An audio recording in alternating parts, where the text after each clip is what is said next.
Chancellor Scholz, Friends, Guten Tag, नमस्कार।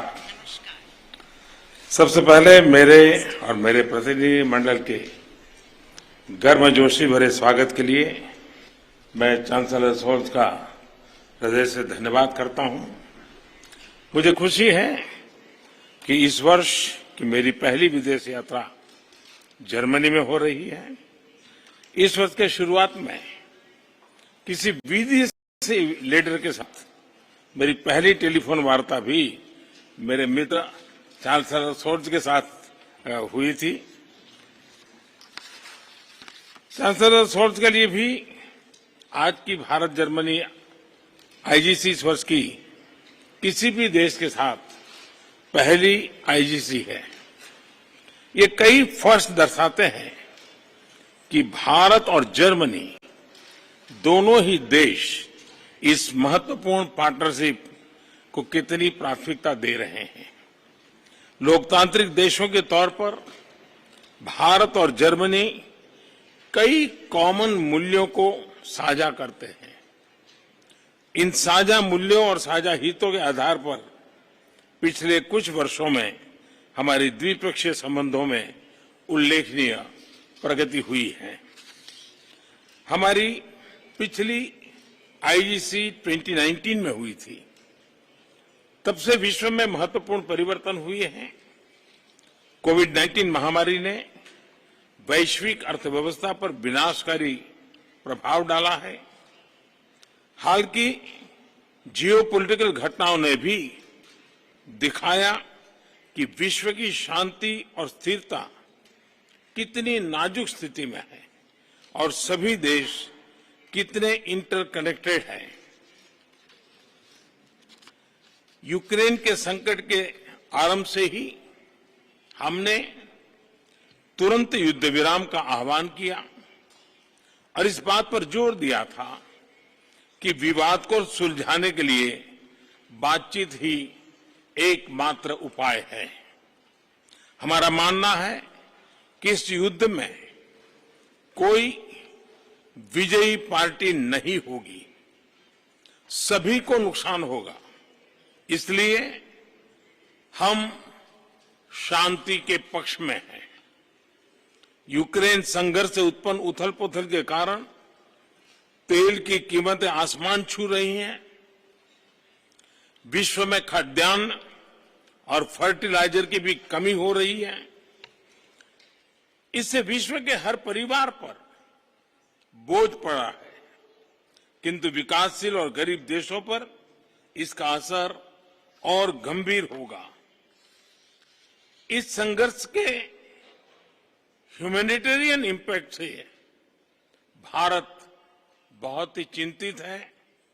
हमने अपनी तरफ से यूक्रेन को मानवीय सहायता भेजी है।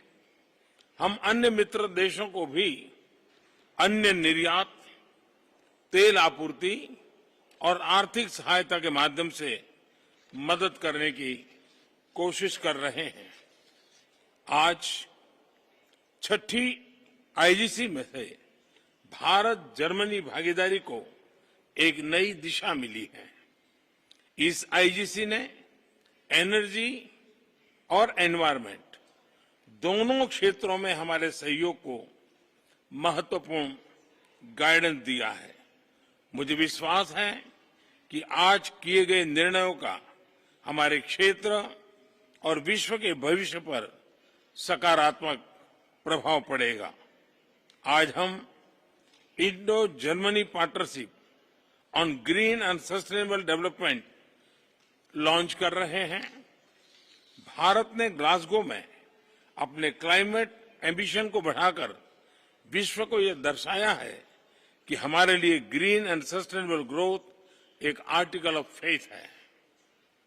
इस नई पार्टनरशिप के तहत जर्मनी ने 2030 तक 10 बिलियन यूरो की अतिरिक्त विकास सहायता से भारत के ग्रीन ग्रोथ प्लान्स को सपोर्ट करने का निर्णय लिया है।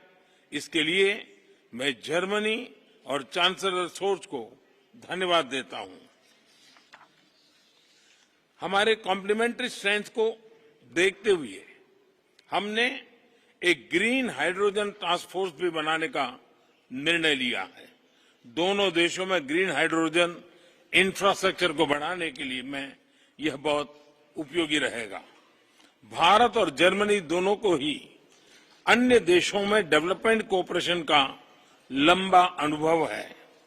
आज हमने अपने अनुभवों को जोड़कर त्रिपक्षीय कोऑपरेशन के जरिए तीसरे देशों में संयुक्त परियोजनाओं पर कार्य करने का भी निर्णय लिया है। हमारे यह सहयोग विकासशील विश्व के लिए पारदर्शी और सस्टेनेबल विकास परियोजनाओं का विकल्प प्रदान करेगा।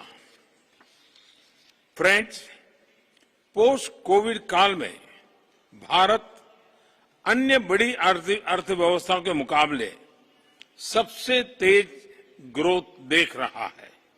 हमें विश्वास है कि भारत वैश्विक रिकवरी का महत्वपूर्ण स्तंभ बनेगा। हाल ही में हमने बहुत कम समय में यूएई तथा ऑस्ट्रेलिया के साथ व्यापार समझौतों पर हस्ताक्षर किए। ईयू के साथ भी हम एफटीए वार्ताओं में शीघ्र प्रगति के लिए प्रतिबद्ध हैं। भारत के कुशल कामगारों और प्रोफेशनल से कई देशों की अर्थव्यवस्थाओं को लाभ मिला है।